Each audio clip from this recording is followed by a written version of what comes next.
আজ আবার আরেকটা থাইল্যান্ডের ব্লগ নিয়ে চলে এলাম। এখন আমরা যাচ্ছি ফুকেট। কি অপূর্ব লাগছে দেখুন, ওপর থেকে সমুদ্রের ওপরে যে ছোট ছোট আইল্যান্ডগুলো দেখা যায় যখন, অপূর্ব সুন্দর লাগে। আর এয়ারপোর্টটাও ভীষণ সুন্দর, মানে অনেক অত্যাধুনিক যন্ত্রপাতি থেকে শুরু করে সমস্ত অত্যাধুনিক বিশ্বের ব্যবস্থাপনা রয়েছে একটা এত ছোট্ট আইল্যান্ডের মধ্যে।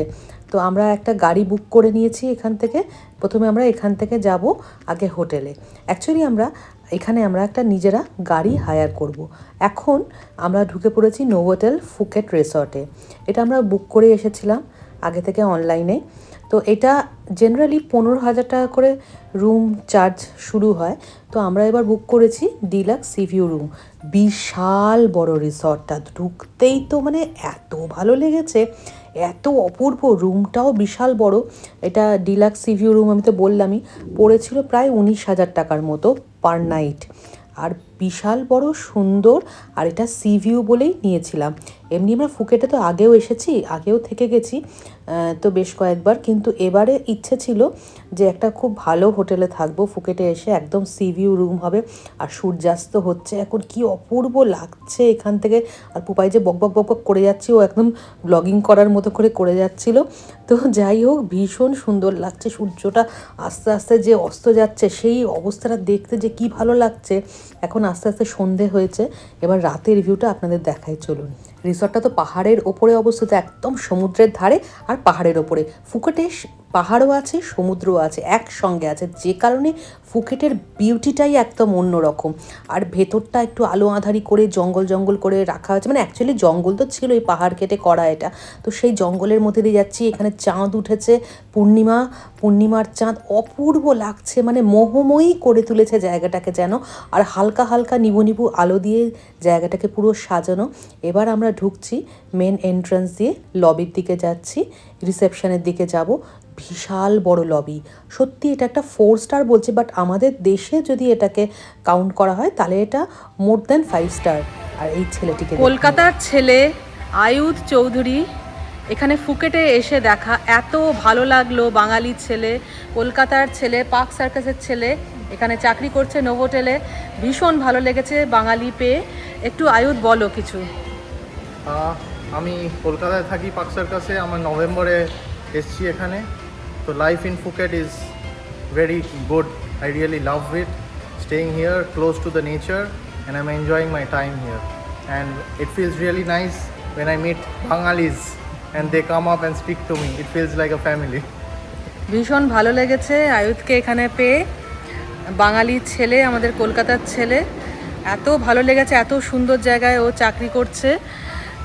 খুব ভালো থাকবে, খুব আরও উন্নতি করো জীবনে, এটাই কামনা করি। থ্যাংক ইউ, ভীষণ হেল্পফুল ছেলে। Thank you so much. হোটেলের লবিটাই এত বড় যে ঘুরে মোটামুটি মনে হবে আপনার পুরো সারাদিনের ওয়াকটা কমপ্লিট হয়ে গেল। আর এটা নারকোল গাছ করে, সুন্দর আর্টিফিশিয়াল নারকোল গাছ, কিন্তু এত সুন্দর করে সাজানো হয়েছে, একদম মানে গ্রামের পরিবেশের মতো করে জিনিসটাকে রাখা হয়েছে। আর রাতের সৌন্দর্য তো বেশ সুন্দর। হ্যাঁ, ফুকেট একটু ফাঁকা ফাঁকা, যেরকম থাইল্যান্ডে অন্যান্য জায়গাগুলো সেই রকম ভিড়ভাট্টা এখানে কিন্তু নয়। আমরা একটা হালকা স্ন্যাক্স নিলাম, পিৎজা নিয়ে নিলাম, তারপরে একটু পাটাং বিচটা ঘুরে এলাম পাশ থেকে। সেই পাটাং বিচের ভিডিও আপনাদের পরে দেখাবো। নোভোটেল রিসর্ট ফুকেটে, এটা আমাদের রুম থেকে দেখা যাচ্ছে সি ভিউ, সামনে সি ভিউ, সামনে সমুদ্র। অপূর্ব অপূর্ব অ্যাম্বিয়েন্স, অপূর্ব লাগছে।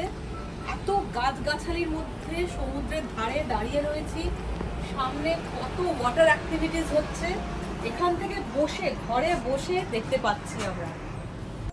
এই রিসর্টে দুটো ডাইনিং আউটলেটস রয়েছে, রেস্টুরেন্ট রয়েছে, বার রয়েছে।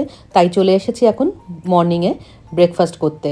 কিনোকি মাশরুম দেখতে পাচ্ছি আর নুডল দেখতে পাচ্ছি, তার মানে এটা স্যুপের কাউন্টার। আর ব্রেকফাস্টের প্রথমেই স্যুপের কাউন্টারটা থাকে, আর ভীষণ ভালো লাগে তো আমার স্যুপ খেতে, তো স্যুপটাই নেব। আমি জেনারেলি স্যুপটাই খাই। আর এখানে যেমন রয়েছে ব্রেড পুডিং রয়েছে, বেকনস রয়েছে, তবে এখানে বেশ কিছু ইন্ডিয়ান আইটেমও রয়েছে দেখলাম।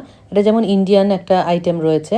আর এখানে রয়েছে একটা ব্রেড, এটা টোস্ট করা রয়েছে, বাটার রয়েছে, এটা পুরোপুরি হচ্ছে। এরপরে bread counter, sauce, jam, jelly, মানে ব্রেড কাউন্টারে ব্রেডের সঙ্গে যা যা লাগে মোটামুটি এখানে রয়েছে। ক্রোশোস রয়েছে, কেকস রয়েছে, মানে ফ্রেশ বেকড, কিন্তু আর নোভোটেলের খাবার তো যথেষ্ট ভালো সব জায়গাতেই। আর সুতরাং এখানেও ভীষণ ভীষণ ভালো খাবার, ফ্রেশ খাবার সামনেই তৈরি করছেন। প্রত্যেকটা খাবারই ভীষণ বেশ সুন্দর। এটা পরিচ তো আমার তো প্রচণ্ড পছন্দের, পরিচ তো আমি নেবই।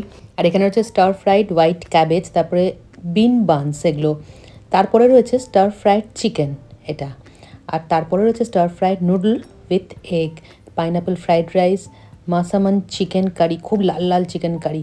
আর এরপরে অনেক কিছুই পাশাপাশি, এই কাট ফ্রুটস, ভেজিটেবলস, কাট ফ্রুটস ঠিক নয়, এগুলো হচ্ছে স্যালাড রয়েছে, এগুলো হচ্ছে এগ কাউন্টার। এখানে আপনি আপনার পছন্দের মতো ডিমের নানা রকম আইটেম বানিয়ে নিতে পারেন, সব জায়গাতেই থাকে মোটামুটি। এখানে চিকেন সসেজ, হ্যাম এসবগুলো রাখা রয়েছে, প্যানকেক রয়েছে, ওয়াফল রয়েছে, প্রচুর খাবার দাবার। আর ভেজের অনেক অপশান এখানে আমি দেখতে পেলাম। আর এখানে রয়েছে সটেড পোটাটো, নানা রকমের রাঙা আলু আমাদের জাতীয় আর কি, এমনি আলু, রাঙা আলু, তারপরে বেকড বিনস রয়েছে, এগুলো রিফিল করে দিচ্ছেন সঙ্গে সঙ্গে। এগুলো ফ্রেশ ফ্রুটস রয়েছে, গোটা ফল আর কি। আর তার পাশে রয়েছে কাট ফ্রুটস। বিদেশিরা তো ভীষণ ফল খান, ওনারা ভীষণ স্বাস্থ্য সচেতন, তাই প্রচুর ফ্রুটস থাকে বাইরে। চা কফিরই কত রকম ভেরিয়েন্টস রয়েছে এখানে, আর চা কফির মেশিনও কত রকম রয়েছে। রয়েছে পাস্তা সস রয়েছে, নানা রকমের পাস্তা রয়েছে, আইসক্রিম রয়েছে। মোটামুটি বেশ এলাহি আয়োজন ছিল ব্রেকফাস্টে। আর ব্রেকফাস্ট খাওয়ার জন্য একদম সমুদ্রের ধারে বসে সমুদ্রের হাওয়া খেতে খেতে ব্রেকফাস্ট করতে পারেন। যদিও আমরা এসি রুমে বসেছিলাম, কিন্তু বিদেশিরা জেনারেলি পছন্দ করেন রোদ পোহাতে পোহাতে ব্রেকফাস্ট করতে, কারণ ওনারা তো সেখানে রোদ পান না ওনাদের দেশে, ওনাদের তো প্রচণ্ড বরফ টরফ পরে, ঠান্ডা জায়গা থেকে আসেন, তাই ওনারা এরকম রোদ পোহাতে খুব ভালোবাসেন। এখানে তো বেশ রোদ। এই গাড়িটা আমরা ভাড়া নিয়েছিলাম। পুরো ট্রিপের ভিডিওটা আমি পরে দেখাচ্ছি। আমি খালি দেখাতে চাইছি নোভোটেলের মানুষজন কি অমায়িক, কি অন্তর থেকে আমাদের বিদায় জানালেন ওনারা। আমাদের অনেক লাগেজ ছিল, তাই আমরা এই গাড়িটা বুক করে নিয়েছিলাম। আর ভীষণ সুন্দর গাড়িটা এসেছে। আমাদের ট্রিপটা ভীষণ ভালো ছিল। এবারে ডিটেল আমি পরে দিচ্ছি পরের ব্লগে, যে আমরা কোথায় কোথায় ঘুরেছি ফুকেটে, সবটাই আমি দেবো পরের ব্লগে। সবাই ততক্ষণ খুব ভালো থাকুন, কারণ আমরা এয়ারপোর্টে পৌঁছে গেছি। এখন আমরা খেয়ে দিয়ে নিচ্ছি, এরপরে চলে যাব কলকাতা।